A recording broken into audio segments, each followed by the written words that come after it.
الحمد لله وكفى والصلاة والسلام على حبيبنا طبيبنا معلمنا المصطفى وعلى آله وأصحابه المجتبى المرتضى وعلى من اتبعهم إلى يوم الهدى. أما بعد فأعوذ بالله من الشيطان الرجيم. بسم الله الرحمن الرحيم.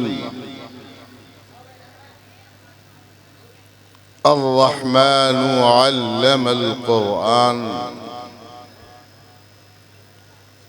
آمنت بالله صدق الله العظيم. بآواز بلند ہدیہ درود. اللهم صل على سيدنا الشفيع اللهم صل على سيدنا ومولانا محمد وعلى آله وصحبه وبارك وسلم صلاة وسلاما عليك يا رسول الله يا حبيب الله صلى الله تعالى عليه وسلم.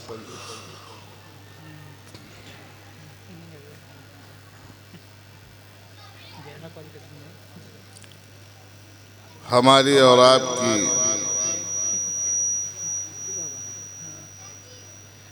حاضرین احباب کی سب کی خوش نصیبی ہے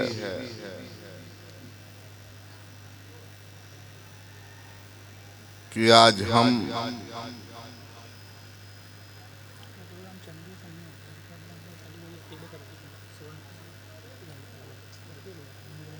ہندوستان بلکہ بر صغیر ہند و پاک میں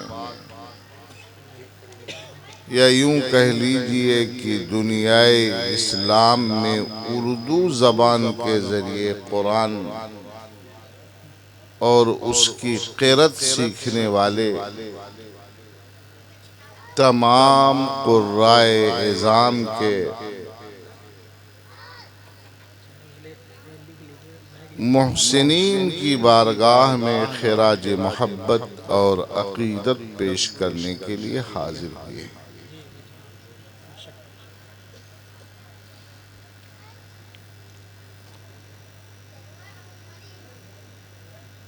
اور اس میں جو لوگ جانتے ہیں اور جنہوں نے حضور مجود اعظم ہند رئیس القراء حضرت علامہ مولانا حافظ قاری مفتی شیخ احمد ضیاء صاحب قبلہ ازہری رحمت اللہ تعالی علیہ کو دیکھا، سنا، سمجھا، پڑھا اور صحبت پائی ہے ان کی، وہ یہ دیکھ کر بے پناہ مسرور ہو رہے ہوں گے کہ ان کے ایک عظیم محب، مخلص اور استاد القراء، فخر القراء، محسن القراء حضرت علامہ قاری محب الدین صاحب قبلہ رحمت اللہ تعالی علیہ کے شاگرد رشید اور چہیتے استاد گرامی وقار، ماہر لہجات، فخر القراء، استاد العلماء حضرت قاری الحاج شاہ محمد مطلوب عالم صاحب قبلہ رضوی، استاد گرامی وقار ادام اللہ ظلہ علینا الى مدت بعیدت و امد بعید.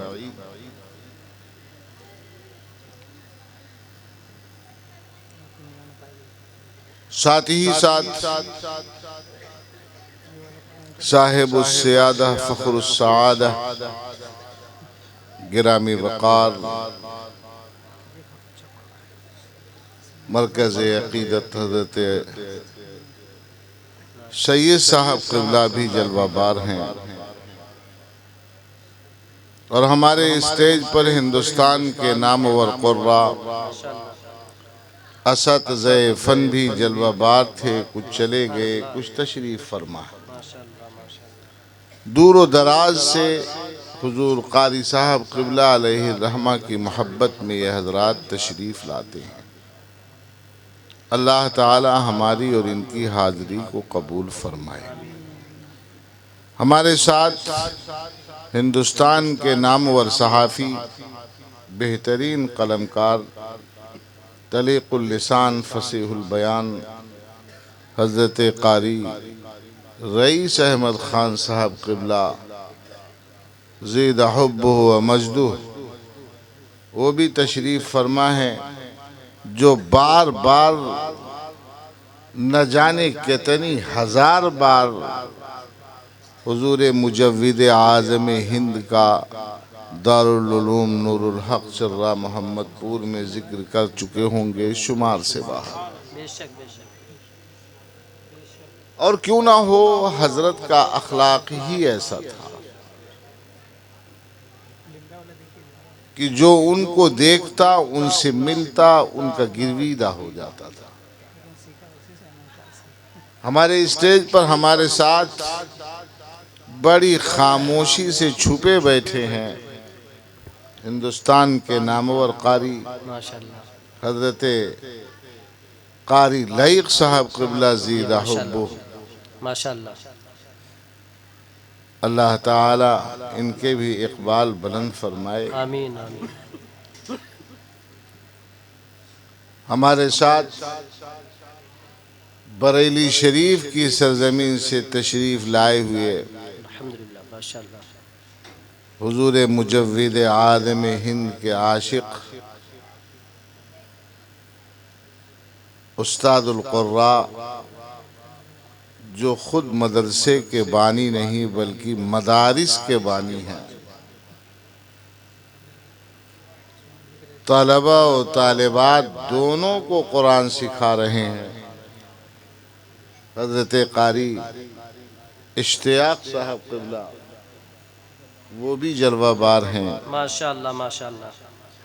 اور گونڈا کے بہترین لہجے قاری صاحب سے تو آپ نے ابھی کلام سماعت فرمایا ہی ہے۔ سبحان اللہ۔ بنارس سے ہمارے قاری صاحب قبلہ تشریف لائے، وہ بھی اسٹیج پر جلوہ بار ہیں، اور دیگر بہت سارے احباب سنبھل کے حالات کی وجہ سے نہیں آ سکے۔ قاری شعیب صاحب، سید واقف صاحب اور دیگر احباب بھی اس خطے اور علاقے کے ہیں۔ اللہ تعالی ان کے لیے اور تمام مسلمانوں کے لیے اس ہندوستان میں نہیں بلکہ پوری دنیا میں آسانیاں پیدا فرمائے۔ آمین آمین آمین۔ حضرات گرامی، ظاہر ہے وقت بہت زیادہ نہیں ہے ہمارے اور آپ کے پاس، اور ہم تو خیر پورا وقت ہی لے کر کے آئے ہیں۔ اصل وقت آپ لوگوں کا قیمتی ہے، جو مہربانی کرتے ہیں، تشریف لاتے ہیں اور ہم لوگوں کو سن لیتے ہیں۔ ان کا بھی شکریہ جو صرف شعر سمجھتے ہیں، اردو زبان میں نثر نہیں سمجھتے، نظم سمجھتے ہیں۔ اور ان کا بھی شکریہ جو نظم و نثر دونوں سمجھتے ہیں۔ جو آئے انہوں نے شرکت کی، اللہ تبارک و تعالی انہیں بھی سلامت رکھے، اور جو موجود ہیں انہیں بھی سلامت رکھے، جو چلے گئے اللہ انہیں بھی مقاصد میں کامیابی نصیب فرمائے۔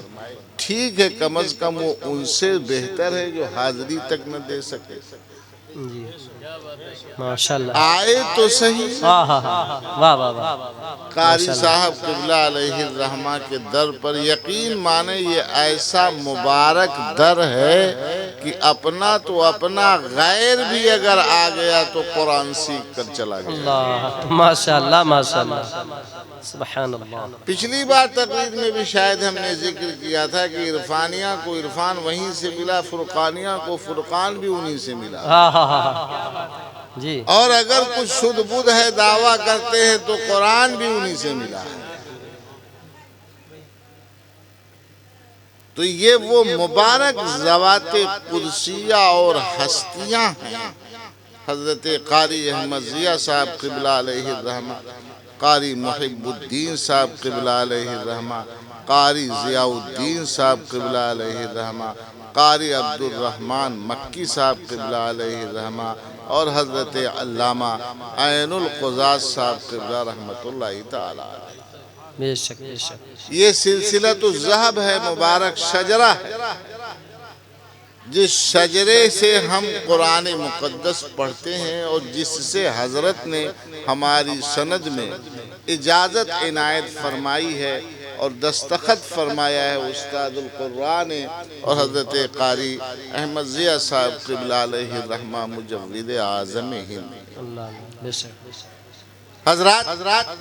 حضرت قاری صاحب قبلہ علیہ الرحمہ قاری صاحب کے نام سے جانے جاتے، مگر واقعہ یہ ہے کہ وہ بہت بڑے عالم اور علامہ بھی تھے. ماشاء اللہ ماشاء اللہ.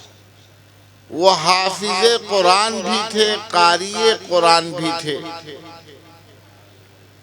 حضرت قاری رئیس صاحب کا ہم نے ذکر کیا.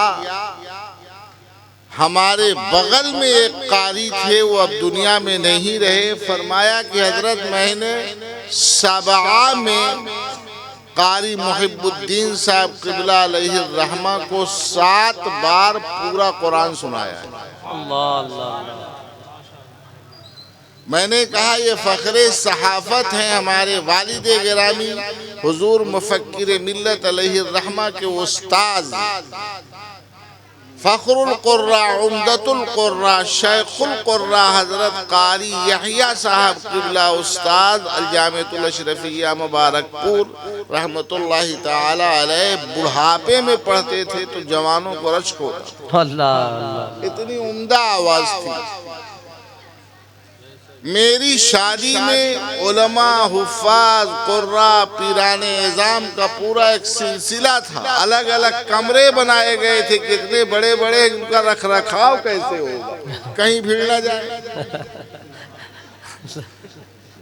ہاں مولوی یہاں باشد کے خاموش نشوت، مولوی تو چپ رہتا نہیں. نہ بھروسہ ہو تو یوٹیوب دیکھ لیجئے. جی جی حضرت بہت مسئلہ چل رہا ہے. مفتی کا ٹیگ لگا لگا کے ایسا ایسا فتویٰ دے رہے ہیں جو شریعت میں کہیں ہے ہی نہیں. اللہ اللہ اللہ. تو حضرت قاری یحییٰ صاحب قبلہ رحمۃ اللہ تعالی علیہ میرے والد گرامی علیہ الرحمہ کے کریم استاذ تھے. اس لیے موقع پا کر کے حضرت نے گزارش کیا کہ حضور آپ نکاح پڑھا دے تاکہ آپ کا خطبہ سن لیا. خطبے کے بعد قاری رئیس صاحب قبلہ لگ گئے ان کے ساتھ کہ حضور آپ کس کے شاگرد ہیں، آپ نے کس سے پڑھا ہے؟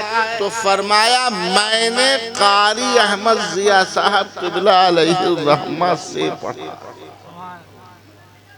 اور قاری محب الدین صاحب قبلہ علیہ الرحمہ سے پڑھا. اس سے اندازہ یہ ہوتا ہے کہ یہ ہونہار بیروا کے چکنے چکنے پات حضرت قاری احمد ضیاء صاحب قبلہ علیہ الرحمہ 16 اور 18 سال کی عمر میں ہی باقاعدہ تجوید و قرأت کے ماہر مقری ہوتے. اللہ اللہ ماشاءاللہ ماشاءاللہ. اور اس کی گواہی استاد القراء فخر القراء حضرت قاری مطلوب صاحب قبلہ رضوی دامت برکاتہم. ماشاءاللہ. یہ ہمارے قاری صاحب قبلہ علیہ الرحمۃ والرضوان کا مقام تھا. بچپن سے لے کر وصال پرملال تک وہ دریا بہتا رہا. جسے اللہ نے توفیق دی وہ آیا اور سیراب ہو کر چلا گیا. ماشاءاللہ ماشاءاللہ. جو بھی آیا قرآن پڑھنا چاہتا ہے اسے قرآن آپ نے پڑھایا، ماشاءاللہ ماشاءاللہ اسے قرآن آپ نے پڑھایا، اور تلامذہ اپنے استاذ کی شناخت ہوتے ہیں، اور کتابیں قیامت تک اس کے لیے ثبوت ہوتی ہیں۔ قرأت ایک ایسا فن ہے علم دین میں جو کتابوں سے نہیں بلکہ سینوں سے ہی سیکھا جا سکتا ہے۔ ہزاروں ہزاروں کروڑوں کروڑ کتابیں علم قرأت کی اگر لکھ دی جائیں، کوئی پڑھ لے، مگر زانوی ادب قاری کے سامنے تہ نہ کرے تو وہ قاری نہیں ہو سکتا۔ اللہ اسی لیے جب دارالعلوم تنویر الاسلام مردوبہ میں حضرت تشریف لائے تو وہاں کی سند تبدیل فرمائی اور اس میں تحریر فرمایا، کما اجازنی، جیسے کہ اجازت دیا مجھ کو میرے شیوخ نے۔ تو قرآن مقدس اگر صحیح لہجوں پر پڑھا جا رہا ہے تو اس کا مطلب یہ ہوتا ہے کہ یہ اللہ کا مقدس کلام نبی کریم صلی اللہ علیہ وسلم کی زبان اور ادا کے ساتھ پڑھا جا رہا ہے۔ تو اللہ رب الجلال نے نبی پاک کا یہ عظیم معجزہ کہ اپنے کلام کے سہارا اپنے حبیب کی ادائیں بھی محفوظ فرما دی۔ جس انداز سے آپ پڑھیں گے، جب پڑھیں گے، اگر آپ نے استاذ سے سیکھا ہے، اس لیے کہ فخر القراء نے قاری محب الدین صاحب سے اور حضرت قاری محب الدین صاحب قبلہ نے اپنے والد قاری ضیاء الدین صاحب سے، اور ایسے انہوں نے حضرت قاری عبد الرحمن مکی صاحب سے، اور انہوں نے سلسلہ چلتا چلا گیا، چلتا چلا گیا، چلتا چلا گیا، اور کہاں تک پہنچا؟ صحابہ کرام رضوان اللہ علیہم اجمعین تک پہنچا، اور رسول اللہ صلی اللہ تعالی علیہ وسلم کی درسگاہ میں قرآن ہی پڑھایا جاتا تھا۔ توجہ چاہوں گا، آج کچھ مولوی نکلے وہ یہ سمجھتے ہیں حافظ جاہل ہوتا ہے۔ کیا سمجھتے ہیں؟ اس لیے کہ اس دور کا اس طرح کا مفتی بھی جاہل ہوتا ہے، صرف حافظ جاہل نہیں ہوتا ہے، دور حاضر میں مفتی بھی جاہل ہوتا ہے۔ جاہل کا کیا مطلب ہے؟ اس کا ڈیفینیشن، اس کا معنی، اس کی میننگ، اس کا مطلب، اس کی مراد، اس کا مقصد طے کرنا پڑے گا۔ اگر دنیا کی تمام کتابوں میں سب سے قیمتی کتاب یعنی اسلامی دستور و قانون کی عظیم انسائیکلوپیڈیا قرآن کو اپنے دل میں سیف کرنے والا، محفوظ کرنے والا جاہل ہی جاہل ہے، تو بہار شریعت کا 5 ورق اردو میں دیکھ لینے والا عالم کیسے ہو؟